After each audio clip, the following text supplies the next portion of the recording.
Tarik, a name that resonates deeply with fans of competitive FPS games. To some, he's simply the charismatic content king, entertaining millions with his live streams and unforgettable humor. Stop fucking flashing! For others, he's the major winning pro who left his mark on Counter-Strike and now the face of Valorant. But there's so much more to Tarik than just the highlights. Behind the memes and montages lies a story of resilience, reinvention, and relentless passion for the games he loves. How did he rise from humble beginnings to become one of the most recognizable faces in esports? How did he win a major tournament with each team he played on? And how does he juggle the intense demands of streaming with his legacy as a competitor? Stick around as I dive into the story of Tarik, the gamer, the legend, and the content king. This is the tale that showcases not just skill, but heart, hustle, and the passion of a true FPS icon.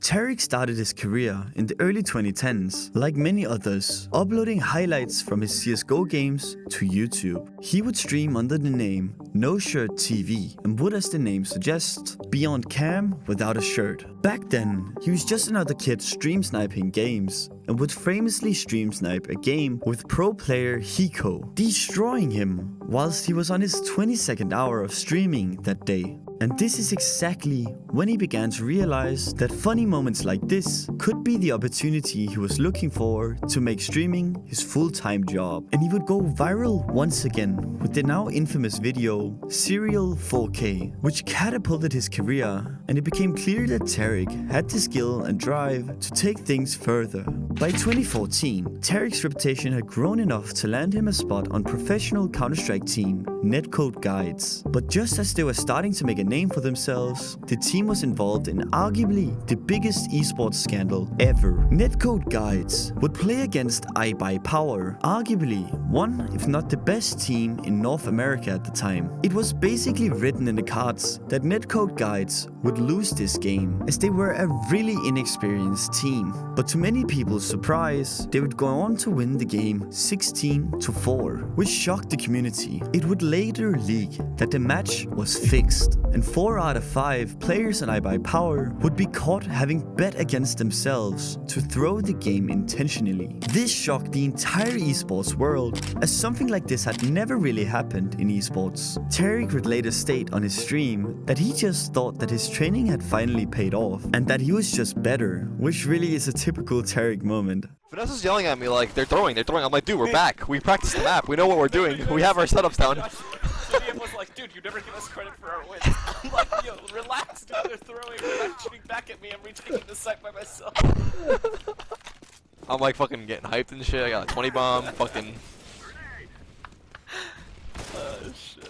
Tarik would come out of this situation unscathed, whilst many players from the match got banned for their involvement in the match fixing. Although critics often labeled him as inconsistent during this time period, with Tarik himself admitting that it took time to adjust to the demands of pro play. Yet he pushed through, and Netcode Guides would sadly announce that they were closing their CSGO division, leading to the roster being picked up by Mouse Spaz, which due to their strong performance would get picked up by legendary NA organization Counter-Logic Gaming. CLG would disappointingly perform subpar in international tournaments, and Tarik would return to his roots and start streaming again, where he again would show his personality,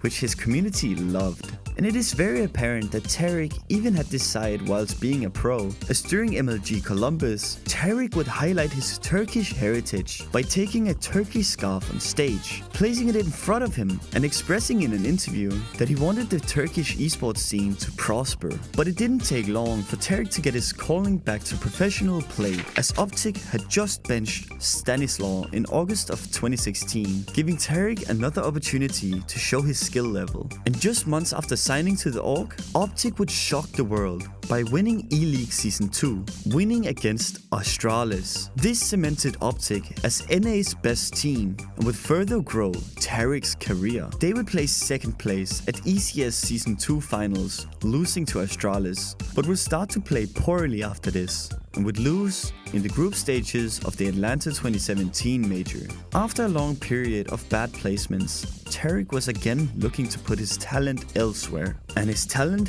hadn't gone unnoticed, and he would be scouted by legendary organization Cloud9 in August of 2017. As the team was rebuilding its roster, he would take on the role of in-game leader, which shocked the community, as he was infamously called Peanut Brain by pro player Steel, as he had been considered an all-aim, no-brain player in his early pro career. He would shock the world by leading Cloud9 on a historic run at the E-League Boston Major, culminating in one of the most thrilling underdog stories CSGO has ever seen, winning the grand finals over FaZe Clan, claiming the first ever major win for a North American roster, and even better, they did it on American soil. Tarik's leadership and composure under pressure were instrumental in securing the championship, and he would go on to win MVP of the tournament, cementing his place as a legend in the scene. For many, this would be the pinnacle of a career, but for Tarik, it was just another chapter. He would go on to play at MIBR, winning an S-tier event with this roster, later switching to Evil Geniuses, securing 4 S-tier tournament wins with the team, further proving his immense talent as a pro player. He would later retire in 2021, claiming that the results had been lackluster, and he didn't see himself in the project anymore. But whilst this was happening, a new game had emerged as the new frontier for FPS players, and Tarik decided to take the plunge. While many questioned his move from Counter-Strike, he saw Valorant as a fresh opportunity to reinvent himself. His early streams of the game showcased not only his natural talent, but also his ability to adapt and thrive in a new environment. Fans flocked to his Twitch channel, drawn by Tarik's engaging personality. What happened? He's in the air. No! Can't hit Dick!